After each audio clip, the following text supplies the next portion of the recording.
রাসূল পাক সাল্লাল্লাহু আলাইহি সাল্লামের প্রথম স্ত্রী উম্মুল মুমিনিন হযরত খাদিজা রাদিয়াল্লাহু তাআলা আনহা বয়সে ছিলেন স্বামীর চেয়ে 15 বছর বড়। যখন বিয়ে হয় তখন রাসূল সাল্লাল্লাহু আলাইহি সাল্লামের বয়স ছিল মাত্র 25 বছর আর খাদিজা রাদিয়াল্লাহু তাআলা আনহা তখন 40। প্রশ্ন হচ্ছে, বয়সের এত ব্যবধান থাকা সত্ত্বেও রাসূল সাল্লাল্লাহু আলাইহি সাল্লামের সাথে কেন তার বিয়ে হয়েছিল? এই বিবাহের পেছনে নেপথ্য ঘটনা কি ছিল? কি কারণে একজন 25 বছর বয়সী সুদর্শন যুবক মুহাম্মদ সাল্লাল্লাহু আলাইহি সাল্লাম নিজের চেয়ে 15 বছর বড় একজন নারীকে বিয়ে করলেন? এই প্রশ্নগুলো কি কখনো আপনার মনে উকি দিয়েছে?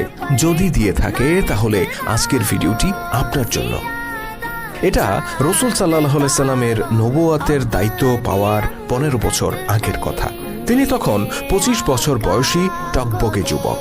গোটা মক্কায় তিনি তার বিশ্বস্ততা, আমানতদারিতা, পরোপকারিতার জন্য আল আমিন অর্থাৎ বিশ্বাসী নামে পরিচিত। তাছাড়া এই অল্প বয়সেই তিনি নিজেকে একজন সফল ব্যবসায়ী হিসেবে প্রমাণ করেছিলেন। কখনো চাচা আবু তালিবের সাথে, আবার কখনো একাকী সুদূর সিরিয়া সহ বিভিন্ন জায়গায় তিনি বেশ কয়েকবার বাণিজ্য পরিচালনা করেছিলেন এবং প্রতিটি বাণিজ্য যাত্রায় বেশ লাভবান হয়েছিলেন। মুহাম্মদের কাছ থেকে পণ্য কিনলে ঠকতে হবে না, এরকম একটা বিশ্বাস প্রতিটি মানুষের মধ্যে ছিল। আর এই বিশ্বাসটাই ছিল তার ব্যবসায় সফল হওয়ার সবচেয়ে বড় কারণ। এবার আসি খাদিজা রাদিয়াল্লাহু তাআলা আনহার প্রসঙ্গে। খাদিজা ছিলেন মক্কার একজন ধনাঢ্য ব্যবসায়ী। তার ব্যাপারে বলা হয়ে থাকে যে মক্কা থেকে যখন কোনো বাণিজ্য কাফেলা বের হতো তখন সেই কাফেলায় সারা মক্কাবাসীর যে পরিমাণ মালামাল থাকতো, খাদিজা রাদিয়াল্লাহু তাআলা আনহুর একারই থাকতো তার সমপরিমাণ মালামাল। বুঝতেই পারছেন তিনি কতটা ধনী ছিলেন। কিন্তু এত ধন সম্পদ থাকা সত্ত্বেও খাদিজা রাদিয়াল্লাহু তাআলা আনহা ওই সময় ছিলেন স্বামীবিহীন। ইতিপূর্বে 2 বার তার বিয়ে হয়েছিল এবং 2 জন স্বামী অতি অল্প বয়সে মারা গিয়েছিলেন। এরপরেও আরো অনেক বিয়ের প্রস্তাব এসেছিল, কিন্তু খাদিজা রাদিয়াল্লাহু তাআলা আনহা সব প্রস্তাব ফিরিয়ে দেন।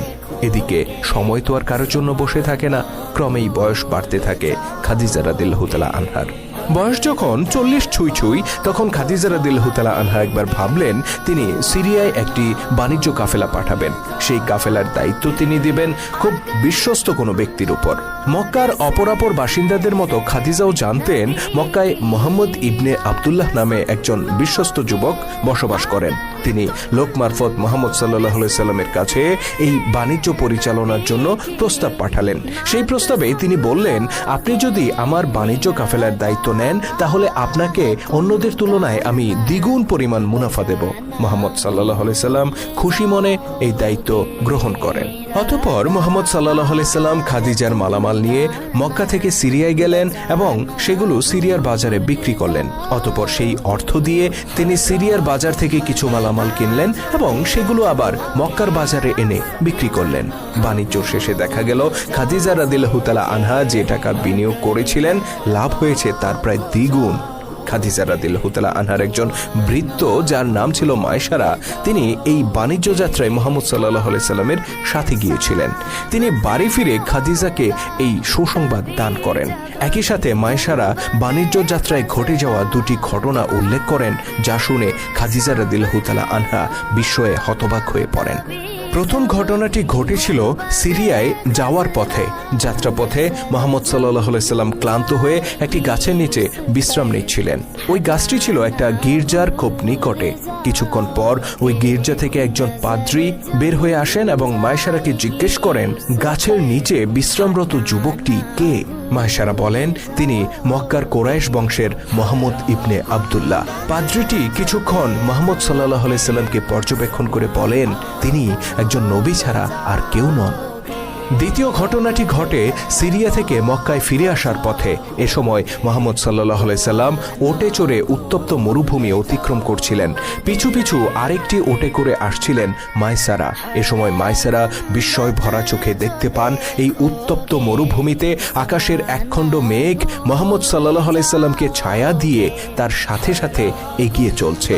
একদিকে মুহাম্মদ সাল্লাল্লাহু আলাইহি সাল্লামের সততা, অন্যদিকে তার ব্যবসায়িক দক্ষতা, আর সর্বোপরি মায়সারার এই অভিজ্ঞতাগুলো শোনার পর খাদিজা রাদিয়াল্লাহু তাআলা আনহা রীতিমতো মোহিত হয়ে পড়েন।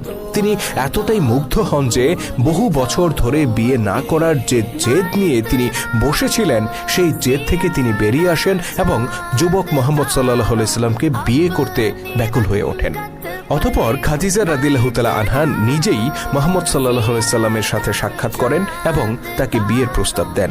মুহাম্মদ সাল্লাল্লাহু আলাইহি সাল্লামও তাকে বিয়ে করার ব্যাপারে সম্মত হন, কিন্তু বিপত্তি বাধে অন্য জায়গায়। খাদিজা রাদিয়াল্লাহু তাআলা আনহা তাকে অনুরোধ করলেন, আপনি আমার পিতা খোয়াইলিদের কাছে গিয়ে আমাদের বিয়ের ব্যাপারে আলাপ করুন। কিন্তু মুহাম্মদ সাল্লাল্লাহু আলাইহি সাল্লাম আপত্তি করে বললেন, আপনার পিতা এই প্রস্তাব কখনো মেনে নেবেন না। আপনারা ধনী পরিবার, আমরা তা নই। আপনার পিতাকে এ ব্যাপারে রাজি করানো আপনারই দায়িত্ব।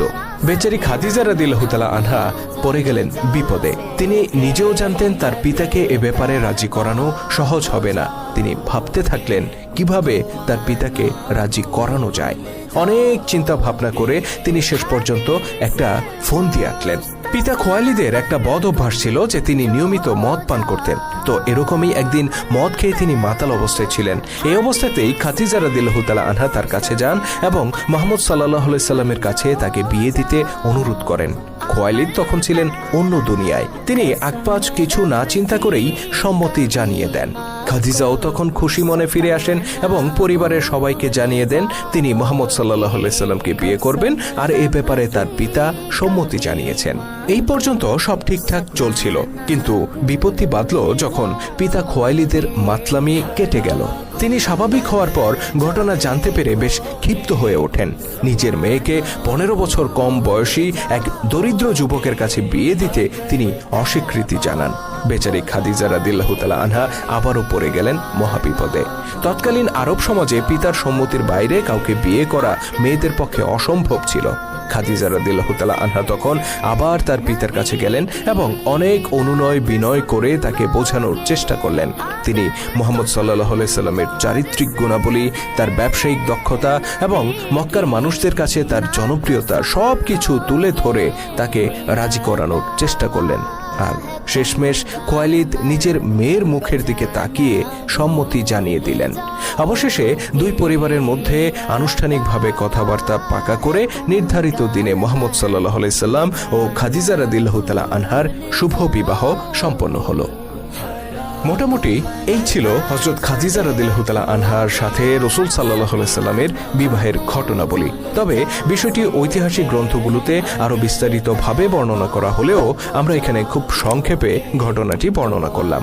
যাই হোক, রাসূল সাল্লাল্লাহু আলাইহি সাল্লাম ও খাদিজা রাদিয়াল্লাহু তাআলা আনহার বিয়ের এই ঘটনাটি আপনাদের কাছে কেমন লাগলো কমেন্ট করে জানাতে ভুলবেন না।